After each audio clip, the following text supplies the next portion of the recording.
Mobile Geeks coverage of CES 2014 is powered by ASUS. Hey, I'm rolling with Mobile Geeks right here at Lenovo's Aquanax restaurant at CES 2015. And what we have right here is the ThinkPad X1 Carbon in the 2015 edition. This is the one that they call EVE, which is basically stands for their 100 millionth ThinkPad notebook. It's still a 14-inch notebook. It's supposed to be the world's lightest 14-inch notebook in this case, which isn't really true anymore because NEC is putting out, or Lenovo themselves are actually overdoing themselves with the new NEC La Vie series.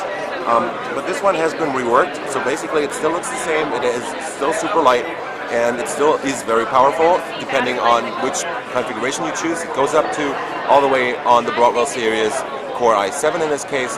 The display still folds all the way back, but the difference is now, as you can see, that they've gone away with that touch strip that they have had on top of the device instead of the function buttons. So now they're back to their standard function buttons because the customers wanted them to. That's what they told us. They just got rid of the touch thing up here and switched back to standard function buttons.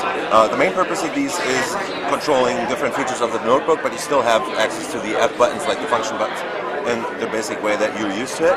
They've shrunk down the trackpad a bit because people said it was a little bit too big for them. They've added the buttons again, and so now they're back to more of a classic design that is also available on the other ThinkPad devices. You still have your track point right there, and it's basically still the super high-end ThinkPad device that they've been putting out earlier. Magnesium chassis, and it will be available, I think, from $1,500 or just around there.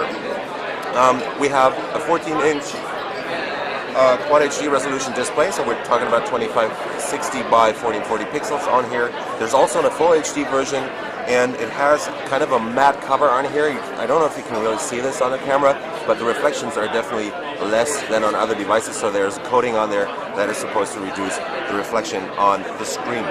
Under the hood, we're talking about up to, I think, 8 gigabytes of RAM and SSDs up to 512 gigabytes, but the difference is on this new model they have integrated a PCIe-based SSD, which makes it up to 80% faster than standard SSD that they've been using so far. So this is supposed to be a main difference and making the device much faster. They've increased the battery capacity on this device up to 50 watt-hours, so this will give you a runtime of around or just under 11 hours depending on how you measure it and how you use it. It's been measured using Mobile Mark, so that's how they came up with that value of just under 11 hours. The keyboard is still the same awesome ThinkPad keyboard that everybody's gotten to love nowadays. You have huge shift keys over here on the right side, and the one on the left is also pretty massive actually. The whole thing weighs in at I think just around 1.3 kilograms, so it's also very light. Let's go and have a tour around the device. On the side we have a CanSync lock. That's the fan vent back here, so it's on the side actually. Might not be very nice for people that have their mouse on the side if it's running at high power, so that might heat up the side over there and make your hands sweaty, but well, you got to make some compromises on designs. Over here we have what I think is the proprietary Ethernet port, so at least they have one, but they are still using this adapter over here. And right next to that is a, I think, USB port, which is right now covered by the alarm there. Should be USB 3.0. On the left we have your headset jack right there, plus another USB 3 port, including charging functions, DisplayPort right here, and a full-size HDMI. This is your combined docking and charging port on the ThinkPad Yoga, on the ThinkPad X1 Carbon.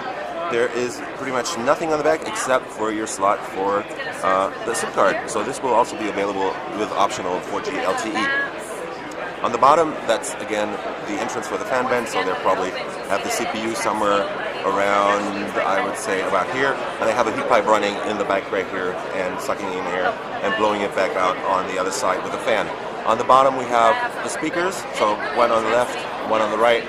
Basically just a standard setup. Might cover that with your lap if you put them on your knees. These are going to be covered, so another design compromise on this device. And yeah, that's basically it. We're running Windows 8.1 in this case, and this will surely be upgraded to Windows 10 when it finally comes out to the market. On the side, another special feature, you have your fingerprint scanner right here. up here, power button, and that's pretty much it on this device. I was Roland with Mobile Geeks, checking out the ThinkPad X1 Carbon in the 2015 edition at CES 2015. And if you like what we do on our channel, give us a thumbs up, follow us on Twitter, Facebook, and Google+, and we'll see you later.